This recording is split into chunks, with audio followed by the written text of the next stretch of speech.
सारांश media solutions यानी बोले तो MMS, designing, branding, promotion, events, मतलब सब कुछ।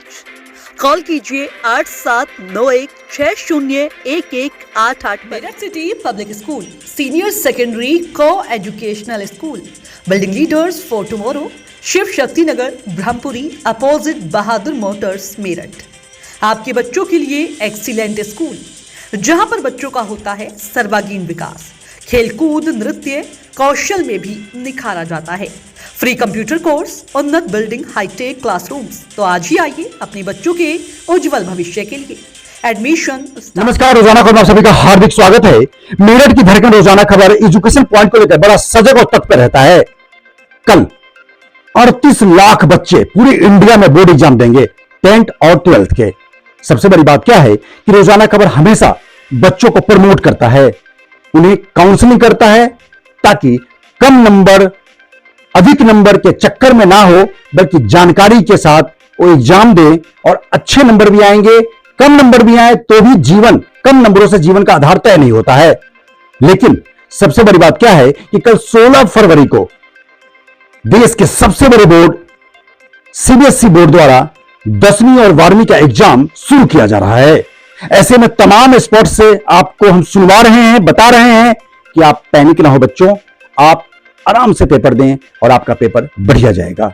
इसी कड़ी में जुड़ गई हैं आज मेरठ के प्रसिद्ध दीवान पब्लिक स्कूल की एचओडी सुचिता सहगल जी, जो लगातार 33 सालों से इस क्रांति धारा पर, इस मेरठ की भूमि पर टीचिंग प्रोफेशन में जुड़ी हुई हैं।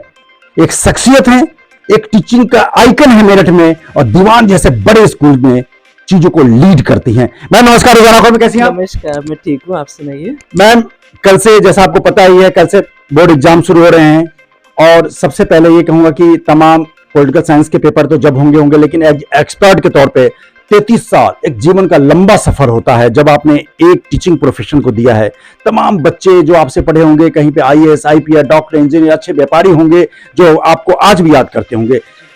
पेपर शुरू हो रहे हैं, इसके लिए आप एक्सपर्ट कमेंट बच्चों क्या देंगी कि रात कैसे बिताएं और अगले दिन पेपर देने कैसे जाएं? या सबसे पहले तो मैं बच्चों को जो अपनी तरफ से और पूरे मेरठ की तरफ से, देश की तरफ से, बोर्ड की तरफ से अपनी शुभकामनाएं देती हूँ।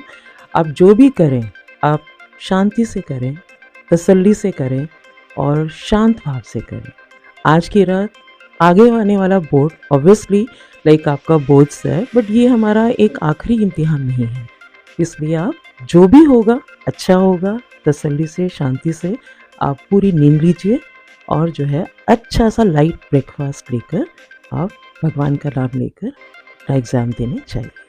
आप लगातार दीवान भी सेंटर बनता होगा, दीवान के बच्चे भी जाते होंगे, और बोर्ड के एग्जाम में हर साल आप क्या महसूस करती हैं? कुछ ऐसी चीजें जो आपको लगता है कि पब्लिक फोरम में आनी चाहिए कि बच्चे ये ना करें गलती, और इससे सबक लें और इस तरीके से अपने आप को एग्जाम देने जाए, या अपने आप की तैयारी इस तरह से करें? कुछ आपके 33 साल के रिसर्च, कुछ बेस्ड हमारी बातें सामने आए। I am very sorry to say, बहुत कुछ होता रहता है, बच्चे हैं, देश है हमारा, हमारे भी बच्चे हैं, तो ठीक है, हम जो है अपने पास से सीखते हैं, पर जो गलतियां पास में अगर हुई भी हैं तो हम उनको जो है एक बुरा सपना समझ के भूल जाते हैं।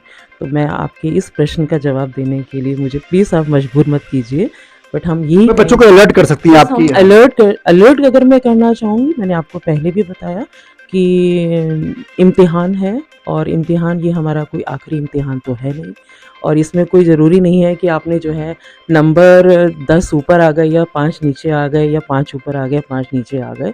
4 दिन लोग नंबर याद रखते हैं, उसके बाद आपकी स्किल्स ही आपको लेकर आगे बढ़ती हैं। तो ज़िंदगी एक अपने आप में बहुत बड़ा इम्तिहान है, और हमें रोज़ उसमें इम्तिहान में गुजरना होता है। बिल्कुल, नंबर गेम के चक्कर में बिल्कुल ना पड़ें, जो भी आता हो बड़े आराम से दें, क्योंकि एक एग्जाम, एक इम्तिहान आपका जीवन के पैमाने को तय नहीं करता है। सबसे बड़ी बात क्या है कि मैडम पॉलिटिकल साइंस की एचओडी है, तो ऐसे में पॉलिटिकल साइंस के बच्चों के लिए हम साथ ही साथ कुछ टिप्स भी ले लेते हैं कि जो पॉलिटिकल साइंस एग्जाम जिस भी डेट में हो, बच्चों को रिवीजन के तौर पे या चलते चलते क्या देखें, क्योंकि अब ज्यादा लंबा समय पढ़ने के लिए तो बचा नहीं है। ऐसे में वो पैनिक भी ना हो और चीजों को किस किस सब्जेक्ट पे ज्यादा फोकस करें, ताकि नंबर की स्कोरिंग, ऑब्जेक्टिव, सब्जेक्टिव कहां से आते हैं। मैम, आप पॉलिटिकल साइंस की एचओडी रही हैं, 33 साल का एक पुराना अनुभव है, तो क्या मानती हैं कि आप पॉलिटिकल साइंस के बच्चों को अभी इस वक्त 10-12 दिन बाद किसी न किसी डेट में एग्जाम होगा, मैं रिकॉग्नाइज नहीं कर पा रहा हूँ, लेकिन आप क्या कहना चाहेंगी, किन किन चीजों फोकस करें और रिवीजन कैसे देखें उसको? सिर्फ मैं ये पॉलिटिकल साइंस के बारे में ही नहीं कहूँगी, रिवीजन जो है हमारा सभी सब्जेक्ट्स का मोर और लेस सेम तरीके से ही चलता है। पहला पॉइंट जो है वो है हमारा एनसीईआरटी फोकस जो है, हमें सिर्फ और सिर्फ एनसीईआरटी को ही फोकस करना है और एनसीईआरटी को हम ये लेके कहते हैं कि ये हमारी बाइबल है। जैसे हम बाइबल को जो है बार बार पढ़ते हैं, जितनी बार पढ़ते हैं उसका मीनिंग अलग निकलता है। उसी तरह से जब हम एनसीईआरटी बुक्स को, जैसे मैं आपसे, आप मुझे कह रहे हैं 33-34 साल मेरा एक लंबा अनुभव है इस फील्ड में, परंतु मैं आपको बताती हूँ कि जैसे मेरे स्टूडेंट्स भी जानते हैं, मैं उस बुक को आज भी वैसे पढ़ती हूँ जैसे मैं उसको पहली बार पढ़ रही हूँ, पहली बार पढ़ रही हूँ। तो इसी तरह से बच्चे तो वैसे ही पहली बार पढ़ रहे होते हैं, तो बच्चों के लिए तो वो फर्स्ट टाइम है।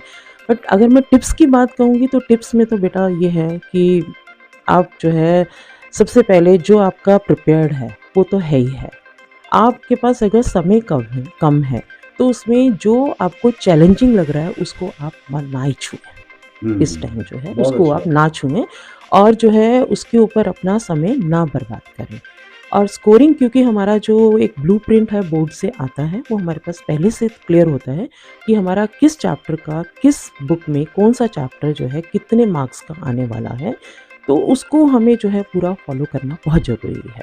तो मार्किंग बोर्ड की जो हमारा ब्लूप्रिंट है उसको ध्यान में रखें और जो लास्ट ईयर्स के हमारा जो पैटर्न है जिसमें हमें लगता है कि क्वेश्चंस जो हैं वो रिपीट हो रहे हैं, रिपीट होने में भी जैसे हम कहते हैं लॉन्ग क्वेश्चंस जो हैं, हम हमेशा, जैसे मैं as a senior teacher always tell my students, जो लॉन्ग क्वेश्चन है सबसे पहले हम लॉन्ग क्वेश्चंस तैयार करते हैं, लॉन्ग में से ही हमारे शॉर्ट क्वेश्चंस बनते हैं।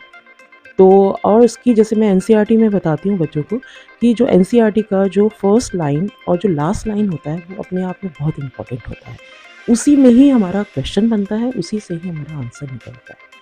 तो ये एक बहुत सीक्रेट पॉइंट जो मैंने आपको बताया कि इस तरह से बच्चों को जो है अपने पैराग्राफ्स को, पॉइंट्स को अपने आप जो है जितना आप बनाएंगे, क्वेश्चंस अपने आप से बनाने की कोशिश कीजिए इन कंपैरिजन टू लाइक आप जो है मार्केट से बुक्स खरीदें और जो है क्वेश्चंस। एनसीईआरटी को आप पढ़ जाते हैं थोड़ी, तो उसी में से ऑब्जेक्टिव भी आएंगे, सब्जेक्टिव भी आएंगे, मतलब सभी चीजों का समाधान एनसीईआरटी है। तभी कहा जाता है कि अगर आप आने वाले समय में ह्यूमैनिटीज के बच्चे हैं, जब पॉलिटिकल साइंस हैं तो ह्यूमैनिटीज के बच्चे हैं, जब दिल्ली यूनिवर्सिटी में आप जाएंगे नॉर्थ कैंपस में या यूपीएससी की तैयारी करेंगे तो आपको उसी एनसीईआरटी से फिर एक बार कहा जाएगा कि आप एनसीईआरटी के शरण में जाएं।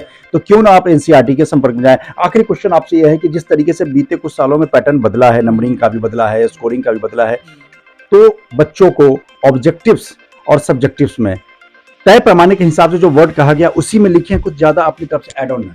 No, they need not to add on anything, but मैंने आपको बताया क्योंकि जैसे अगर आप स्पेशली मेरे सब्जेक्ट को लेके कहेंगे पॉलिटिकल साइंस को, तो इसमें हमारे पास में जो होता है कंटेम्प्रेरी इश्यूज जो होते हैं वो उनको अगर आते हैं, if they are aware about those issues, तो एनी अदर रेलेवेंट पॉइंट में उसको लास्ट में लिखा जा सकता है। बट क्योंकि जो मार्किंग स्कीम बोर्ड बनाता है वो बोर्ड मार्किंग स्कीम हमेशा एनसीईआरटी सिलेबस में से ही बनाता है। तो एनसीईआरटी तो हमारा बाइबल है, उसमें से मेन पॉइंट्स आपको लेने ही लेने हैं, बट अगर आपको जो है कोई और एक्स्ट्रा अवेयरनेस है तो आप उसमें आप डाल सकते हैं एनी अदर रेलेवेंट पॉइंट। बिल्कुल, कल से 16 फरवरी से बोर्ड एग्जाम शुरू होने जा रहे हैं। ऐसे में हम तमाम मेरठ के दिग्गज चेहरे हैं, चाहे वो सहोदय के अध्यक्ष राहुल केसरवानी हो, चाहे डीएवी की प्रिंसिपल अल्पना शर्मा हो, तमाम सुचिता सहगल जैसे महिलाओं से, टीचरों से आपको हम रूबरू करवाते हैं, इसलिए कि जीवन का इम्तहान, अभी कई इम्तहान से आपको गुजरना है। सीबीएसई बोर्ड का इम्तहान आपके जीवन के आखिरी इम्तहान के तौर पे नहीं है, इसलिए नंबर गेम के चक्कर में नहीं, अब खुद को बेहतर बनाने के लिए, सर्वश्रेष्ठ बनाने के लिए कोशिश करें, और कोशिश करने वालों की कभी हार नहीं होती। नमस्कार। बच्चों को पहली बार स्कूल भेज रहे हैं तो स्कूल क्वालिटी में समझौता नहीं। शास्त्री नगर एच ब्लॉक में है Shamrock primary little steps, PVS के सामने